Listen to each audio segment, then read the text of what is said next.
Magandang umaga mga bata. Magandang umaga po. Manatilihin naman kayo para sa ating panalangin. Bigyan maaari mo bang piliin ang ating panalangin?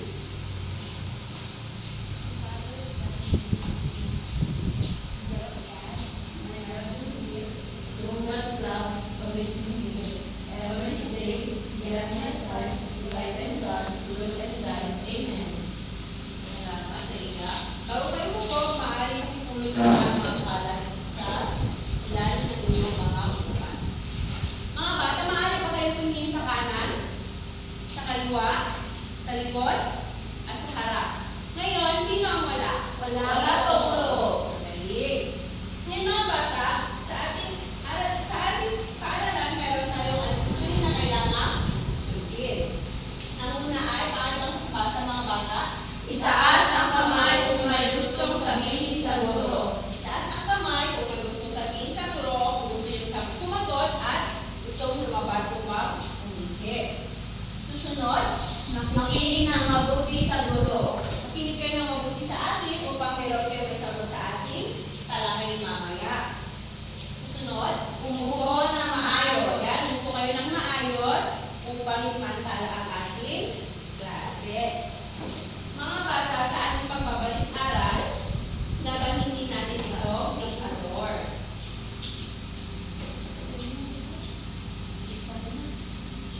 Ayan, ito ang ating dictator.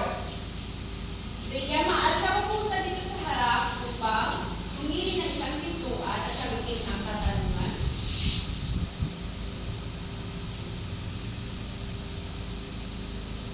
Ibasa ang tanong. Ayon sa kwento, sino ang patron ng mga umiibig? Sino ang patron ng mga umiibig? Saint Valentine Teacher. Tingnan mo nga kung tama ang iyong sagot. Ayan, tama. Saint Valentine ang patron ng mga umiibig. Jenmay, pumili ka nga ng pintuan dito sa harap at sagutan ang katanungan.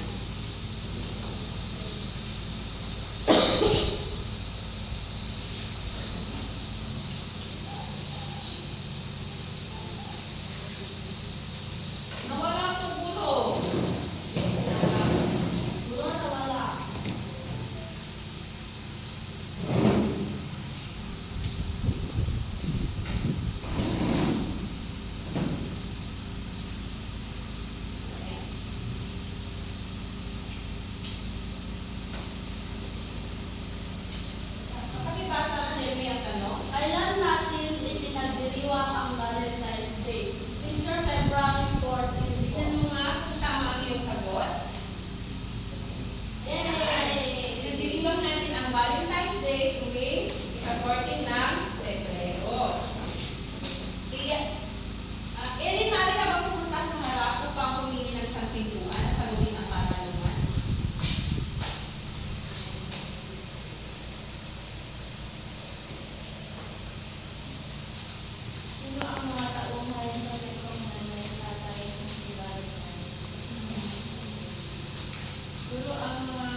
calcium at protein. Mga bata, alam niyo rin ba na ito ay mayroong vitamin D?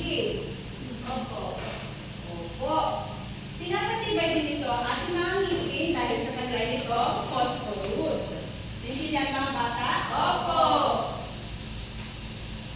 Meron pa akong isang video na ipapanood sa inyo at inyong titignan ng maayos at nang may sagot kayo sa aking katanungan.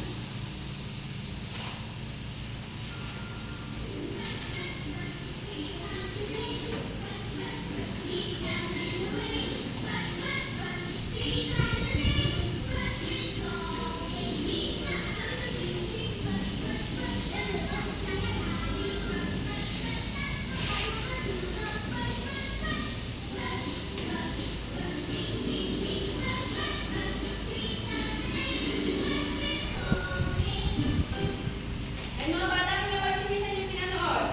Brush, brush. Rhea? Ng mga bata lang. Rhea, nagsisipilyo ka ba? Yes, teacher. Oo, kung nagsisipilyo ka, sa inyong pinanood na video, kailan tayo dapat magsipilyo? 3 times a day puro. What 3 times a day? Ano pa? Yung specificong hinigay sa video. Kailan niya? Umaga, tanghali, sa kahapon. Ganyan. Kailangan natin magsipilyo pagkagising sa umaga, pagkatapos kumain, at saka bago matulog. Mga bata, batay sa inyong pinanood, ano sa tingin nyo ang ating tatalakayin ngayong araw? Erin? Pagkalastas tuluro. Ayan, pagkalastas. Mga bata, gusto niyo ba subukan maging artista? Opo.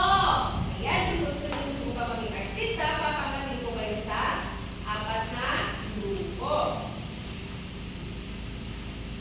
Ang unang grupo ay si Erin, pangalawang grupo si Mia, ikatlong grupo si Rhea, at saka pang-4 na grupo si Delve. Ang gagawin ng unang grupo ay gagawa siya ng sarili niyang patalastas at ang produkto niya ay gatas. Ang ikalawang grupo naman, ang produkto mo ay shampoo. Ang pangatlong grupo, ang produkto mo ay bath soap. At ang ika-4 naman ay ang produkto mo ay toothpaste. Mga bata, bibigyan ko kayo ng 2 minuto upang pag-usap-usapan ang inyong gagawin at saka 3 minuto sa pag-represent sa harap. Naintindihan ba mga bata? Opo. Maaari na kayo pumunta sa inyong mga grupo. Group 1 dito, Group 2 doon, Group 3 at saka Group 4.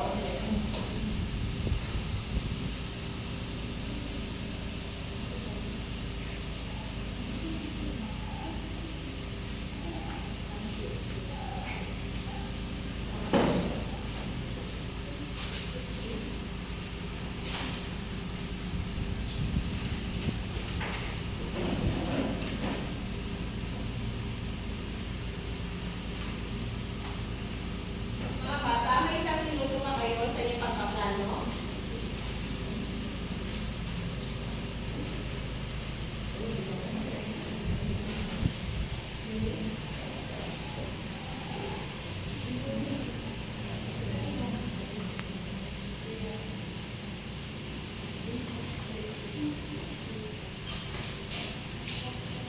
Handa na ba kayo mga bata? Opo. Unang bangkat, maaari mo nang ipresenta ang inyong patalastas sa harap. Erin, maaari ka na pumunta sa harap.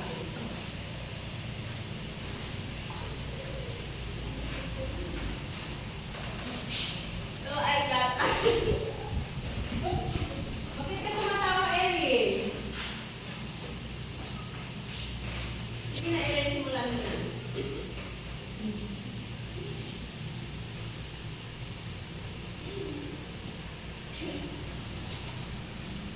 Matawag yung pagtawanan si Erin para hindi siya mahiya na mag-present sa harap.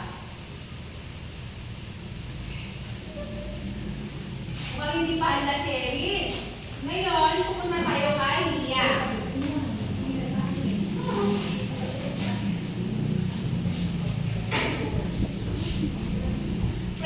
Friend. Tasyal tayo, friend. Friend.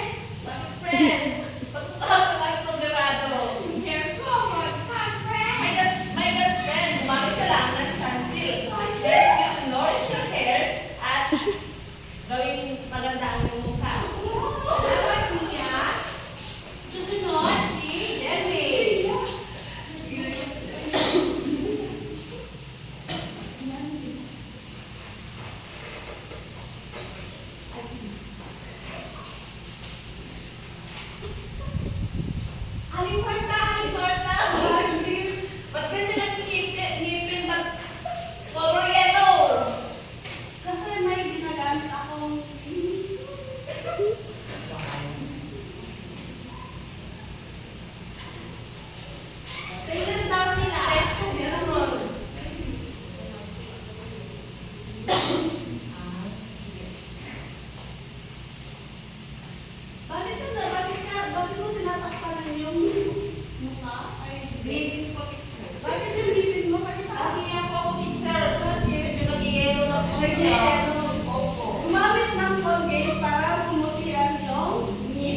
ang ginagawa ang matalastas. Dapat ito ay angkop sa produkto. At ang produkto dito mga bata ay Colgate. At saan natin ginagawa pagsisipilyo? Sa banyo. Oo, sa banyo. Particular sa lababo. Kaya ang tagpuan dito ay sa lababo. Ang susunod ay ang mensahe o tema. Mali bang makibasa? Ito ang gustong iparating ng katalastas. Maaaring tungkol sa kalidad, benepisyo o bakit ito dapat pilitin. Ayan, ito daw ay ang mensahe. Ito ang gusto iparating ng katalastas. Maaaring tungkol sa kalidad, benepisyo o bakit ito dapat ligid. Nagsasabi sila ng mga magagandang bagay upang tayo ay tangilikin natin ang kanilang produkto. Kagaya na lang ng yung Coca-Cola na ito na sinabi nila na when you open a Coke, you open a happiness. Yun ang mensahe o tema. Naintindihan ng bata? Opo. Susunod ay ang layunin. Ito ang dahilan kung bakit ginagawa ang katalastas. Maaaring ipakilala ang produkto. Kayahin ang mga tao na bumili o magbigay ng impormasyon. Yan. Layunin naman, ito ang dahilan kung bakit natin ginagawa ang patalastas. Maaari nilang ipakilala ang produkto, higayatin ng tao na bumili o magbigay ng impormasyon. Ang layunin ay ginagawa nila ito kung ito ang dahilan kung bakit nila ginagawa ang patalastas para tayo ay higayatin. Intindihan ng bata? Opo. Mga bata, may papanood ako sa inyo na isang video ng patalastas na kung saan tutukuyin niyo mamaya ang produkto, takuhan, tagpuan, mensahe, at layunin nito. Naintindihan ba mga bata? Opo. Anong gagawin kapag tayo nanonood? Kinig. Yan, makinig. New Samsung Anti-Dandruff. Ready na? Anong problema? Pagod na ako. Sa hair problems ko. Pagod na ako mag-dandruff. At pagod na ako sa dry and weak hair. Girl, cut the drama. Use the new Samsung Anti-Dandruff. A 2-in-1 solution with tea tree oil and aloe vera to remove dandruff para healthy, smooth hair. Okay? Pagod na ako. Maging maganda ang dandruff na healthy, smooth hair with new Samsung. Yan, narinig pa ba natin mga bata? O naintindihan niyo na? Yes, po. Ayan. So, sa unang tanong, sino ang tauhan ng Sherlock? Tria? Bernardo po. Ayan, si Catherine Bernardo. Ano naman ang produkto? Erin? Shampoo po. Anong particular na shampoo, Erin? Ayan, Sunsilk. Saan ang tagpuan? Delmay?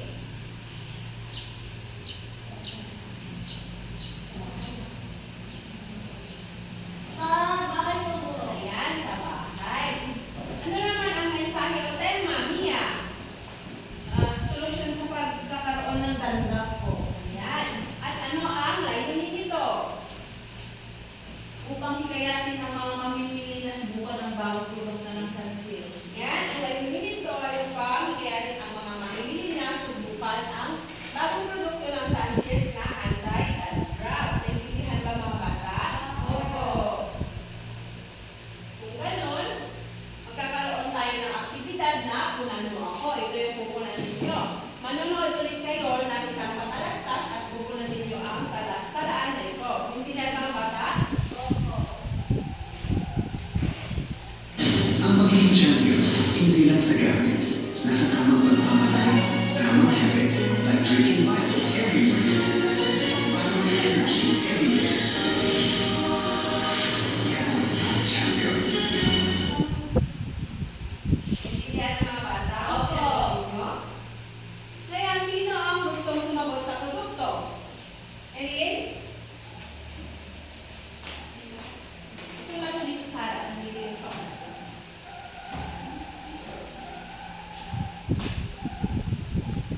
basketball court dahil nakita natin siya sa basketball court.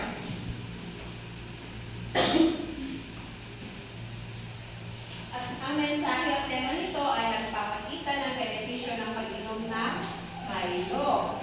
Ang susunod naman ay ang layunin, hikayatin ang mga manonood sa uminom ng Milo. Tama lahat ang inyong mga sinagot mga bata.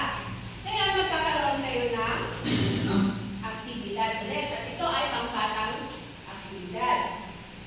Gagamitin ulit natin ang pangkat natin kanina. Ang unang pangkat, ibibigay ninyo ang aral ng napanood na patalastas. So, papanood ako mamaya ng patalastas.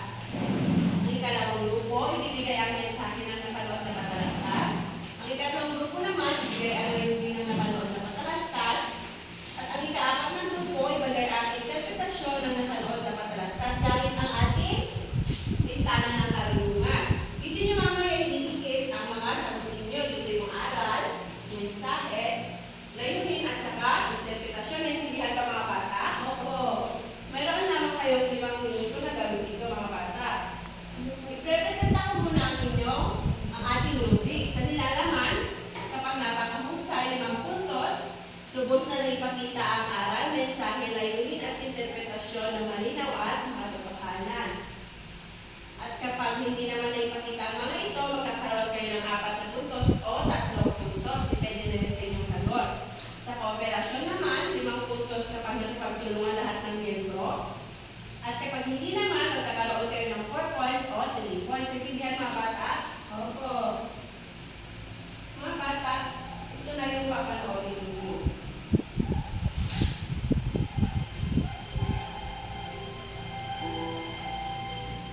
May diploma na rin si Enzo. Balang araw, papalitan natin ng tunaya. Tatlong line of time, pero para makapasok ka sa university, kailangan wala kang line of age. Yes, na.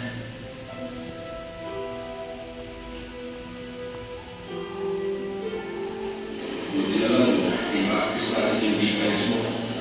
Tingnan mo, panalo. Oh, ang tagal pala. Hi, Dad. Kapag-review ka na ba? Opo, Dad. Kung baka naman mamaya lumabas ka pa. Mag-review ka ulit. Tandaan mo. Ako, kuya mo, tito-tito mo, lahat mo natapos. Tignan mo mo yan. Lahat maayos sa buhay, di ba?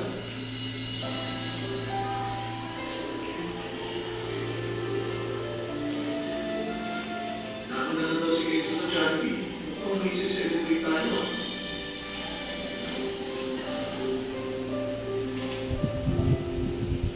Dad, sorry. Hindi ako kapasa.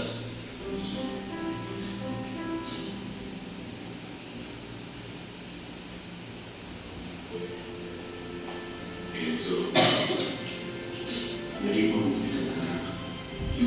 Yan ang mas mahalaga. Walang araw na hindi ako naging proud sa'yo.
mensahe, aral, interpretasyon at layunin ng katalastas. Sa populasyon naman, nakita ko kayong lahat na naging pero bibigyan ko rin kayo ng 5 puntos lahat. At lahat kayo ay nakakuha ng 10 points. Ngayon mga bata, magkakaroon din tayo ng activity. At gagamitin natin itong sagot o skip.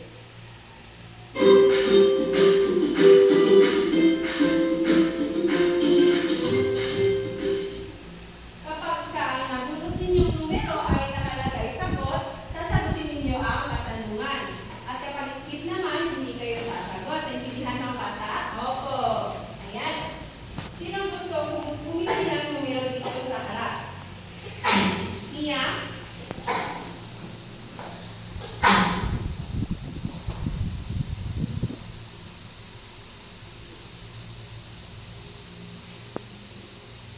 Ayan, skip ang nabulot ni Mia. Susunod, Tia.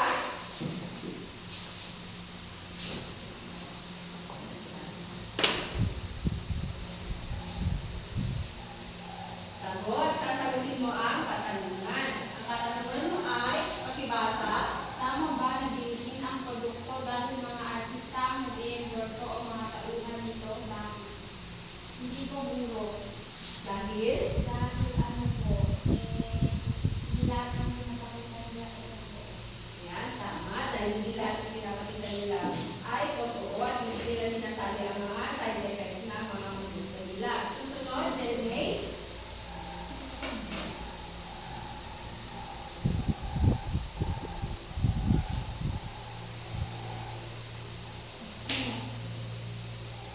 Ayan, sagot din ang nabunod ni Delmay. Bakit natin kailangan maging makanuri sa pagbibili ng mga produkto na hindi na naman sa pagkalastas? Dapat kailangan natin makanuri teacher sa pagbibili ng mga produkto dahil hindi lang ang produkto teacher ay legit. Yan, upang maiwasan natin ang mas scam. Susunod, Elin.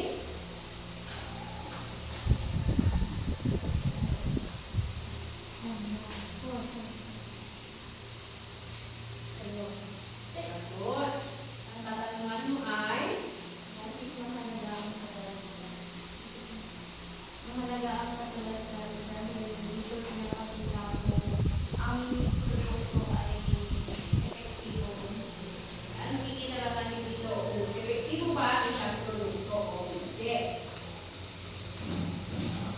Ngayon mga bata, sino ang makapagbibigay sa akin ng sariling pagpapakahulugan sa katalastas? Magkakaroon ito ng gantimpala mga bata. Sino ang gusto? Sige, sa gawin Mia. Teacher, ang katalastas po ay isang pamamaraan upang ang hikayat ang mga consumer na bumili sa isang produkto. Yan. Ano pa, Rhea? Makita ng mga produkto. Pagpapakita ng mga produkto.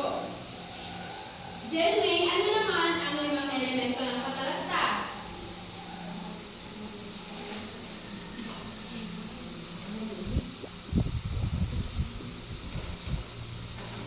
Ang limang elemento ng kategorya ng limang Elemento ng katalastas ay? aral, mensahe, layunin at interpretasyon. Mukhang hindi nakinig si Jelmay kanina sa talakayan na. Ulitin ko. Ano ulit, Jelmay? Ang elemento ng katalastas buro ay aral, mensahe, layunin at interpretasyon. Ayan, inulit pa yung Jelmay. Hindi talaga siya nakinig. Makisagot nga ito, Rhea, ng maayos. Produkto, tauhan, tagpuan, mensahe, tema, ang mensahe o tema, ang layunin. Jelmay, maaari mo bang ulitin ang elemento ng katalastas? Produkto, tauhan, tagpuan, mensahe, tema, at layunin. Yan, ito ay ang produkto, takuhan, tagpuan, mensahe, tema, at saka ang layunin. Ngayon mga bata, magkakaroon kayo ng individual na aktibidad. Bibigay ko muna ito sa inyo upang sundan ninyo ako sa aking bibigay na pagtutol. Intindihan?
lahat